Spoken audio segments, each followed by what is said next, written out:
Bombastic side eye, criminal offensive side eye. Tapi bohong.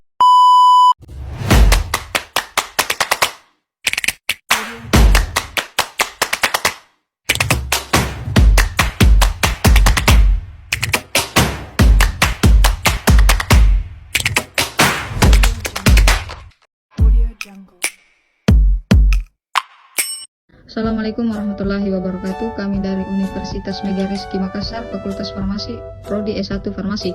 Kami dari kelompok 4 ingin memaparkan materi yang telah kami susun bersama, yaitu regulasi kosmetik dan ingredients.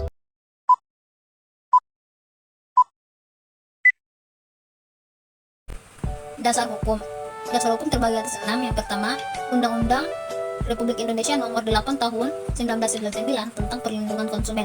Kedua, Undang-Undang Republik Indonesia Nomor 36 Tahun 2009 tentang Kesehatan. Yang ketiga, Permenkes Republik Indonesia Nomor 96/Menkes/Per/5/1997 tentang wadah, pembungkus, penandaan, serta periklanan kosmetika dan alat kesehatan.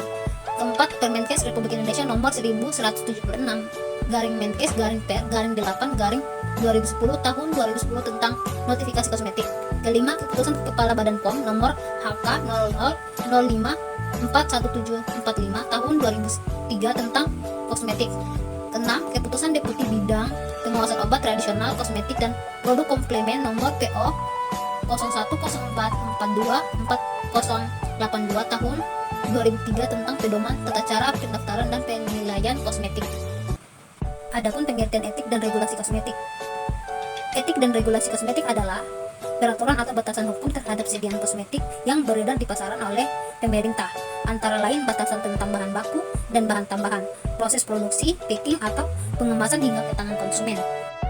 Baik, selanjutnya Peraturan Menteri Kesehatan Nomor 1175/Menkes/Per/8/2010 tentang izin produksi kosmetika. Yang selanjutnya, ketentuan umum. Yang pertama, kosmetika.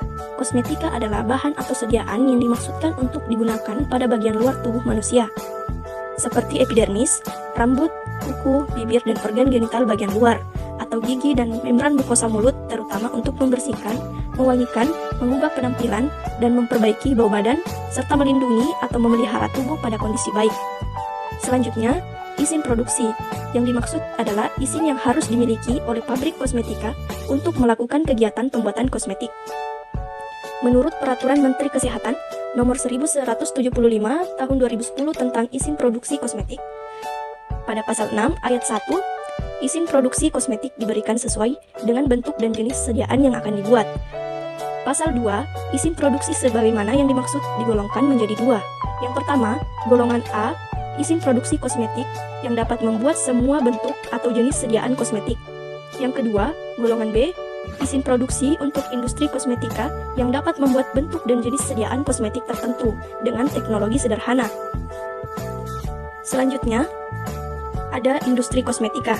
Industri kosmetik adalah industri yang memproduksi kosmetik yang telah memiliki izin usaha industri atau tanda daftar industri sesuai ketentuan peraturan perundang-undangan. Pada pasal 4 ayat 1, industri kosmetik yang akan membuat kosmetik harus memiliki izin produksi yang diberikan oleh Direktur Jenderal. Izin produksi berlaku selama 5 tahun, dapat diperpanjang selama memenuhi ketentuan yang berlaku. Selanjutnya, cara pembuatan kosmetik yang baik atau CPKB.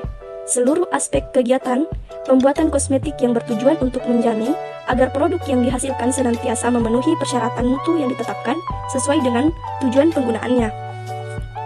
Pada pasal 7 ayat 1, industri kosmetik dalam membuat kosmetika wajib menerapkan CPKB. Baik, selanjutnya itu ada bahan kosmetik, di mana bahan kosmetik ini dibagi menjadi 3 bagian, yaitu bahan dasar, di mana bahan ini digunakan sebagai basis untuk bahan lainnya, sehingga minyak menempati volume yang lebih banyak dari bahan lainnya. Adapun contoh bahannya ada alkohol, vaselin, minyak, dan talkum. Selanjutnya itu ada bahan aktif, di mana bahan ini terkandung dalam produk kosmetik yang secara aktif berfungsi mengatasi masalah kulit, baik dalam sediaan padat maupun semi padat. Yang selanjutnya itu bahan stabil, di mana bahan ini digunakan untuk menstabilkan kosmetik, sehingga kosmetik dapat lebih stabil baik dalam bau dan bentuk fisiknya. di mana salah satu contohnya itu zat yang stabil dapat digunakan, yaitu pengawet, di mana pengawet ini digunakan untuk mengawetkan sediaan kosmetik, sehingga kosmetik dapat digunakan lebih lama. Dan pengawet juga dapat bersifat anti kuman, sehingga dapat menangkal terjadinya bau tenik, sehingga kosmetik dapat lebih stabil. Adapun contoh bahannya yaitu asam benzoat. Saya akan melanjutkan materi selanjutnya, yaitu bahan dasar kosmetik, di mana terdiri dari 3 bahan. Yang pertama ada astringen atau pengencang, yaitu bahan untuk mengawetkan dan menciutkan jaringan kulit seperti asam lemak rendah alkohol. Yang kedua ada absorben atau penyerap, yaitu bahan untuk menyerap cairan, contohnya kalsium karbonat yang ada dalam bedak yang dapat menyerap keringat. Dan yang ketiga ada desinfektan, yaitu bahan untuk melindungi kulit dari mikroorganisme seperti etil alkohol, propil alkohol, dan asam borat fenol. Selanjutnya yaitu fungsi bahan dasar kosmetik. Yang pertama ada bahan dasar lemak, di mana lemak berfungsi sebagai pelindung, pembasah, pelarut, dan penyerap. Yang kedua ada bahan dasar air, di mana air berfungsi sebagai penyerap dan pembersih. Baik, saya akan melanjutkan materi selanjutnya, yaitu bahan dasar alkohol, di mana fungsi dari alkohol yang pertama untuk meningkatkan permeabilitas kulit pada air atau daya serap kulit pada air, dan yang kedua meningkatkan daya pembasah air, yang ketiga meningkatkan daya pembersih terhadap kotoran yang berlemak, dan yang keempat bersifat sebagai astringen, yaitu mengangkat sisa kotoran dan kosmetik yang digunakan pada kulit. Yang kelima bersifat sebagai disinfektan, yaitu membebaskan mikroorganisme yang ada pada kulit. Dan adapun materi selanjutnya, bahan dilarang dalam kosmetika. Nah, yang pertama ada merkuri. Merkuri ini yaitu logam berat berbahaya yang bersifat racun. Nah, ciri-ciri dari merkuri yaitu terjadinya perubahan warna kulit, bintik-bintik hitam pada kulit, alergi, iritasi kulit, kerusakan permanen pada susunan saraf, otak, ginjal, dan gangguan perkembangan janin pada ibu hamil.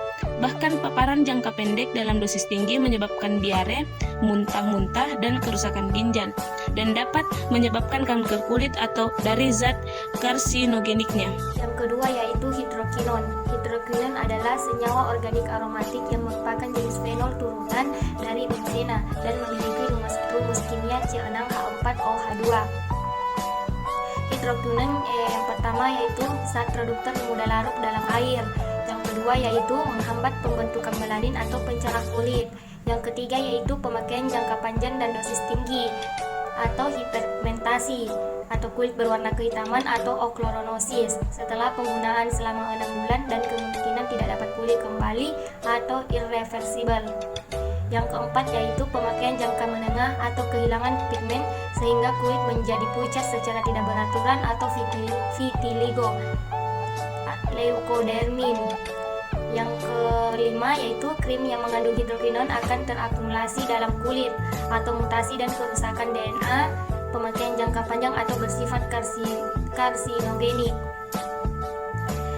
Hidrokinon apakah aman untuk wajah? Batas aman penggunaan hidrokinon yaitu digunakan untuk mengatasi bercak gelap, menyerap markan bintik hitam, dan mencerahkan kulit. Sebenarnya kandungan yang biasa ditemukan dalam krim wajah ini cukup aman digunakan, dengan catatan digunakan di bawah pengawasan dokter kulit dan tidak melebihi dosis aman. Asam retinoat, retinol atau retinoic acid itu ada 2. Yang pertama menyebabkan kulit kering, rasa terbakar, dan teragonik. Kemudian yang kedua disalahgunakan pada sediaan peeling dengan mekanisme kerja pengelukasan kulit. Kemudian bahan pewarna ini terbagi menjadi 3, yaitu yang pertama pewarna merah K3 CI15585, kemudian yang kedua pewarna merah K10 rodamin B, kemudian yang ketiga pewarna jingga K1 CI12075. Kemudian zat warna sintesis atau zat warna kertas, tekstil atau tinta. Kemudian zat karsinogenik, kemudian rodamin B konsentrasinya tinggi, kerusakan hati. Kemudian yang terakhir disalahgunakan pada lipstik atau sediaan dekoratif lain atau pemulas kelopak mata dan peronak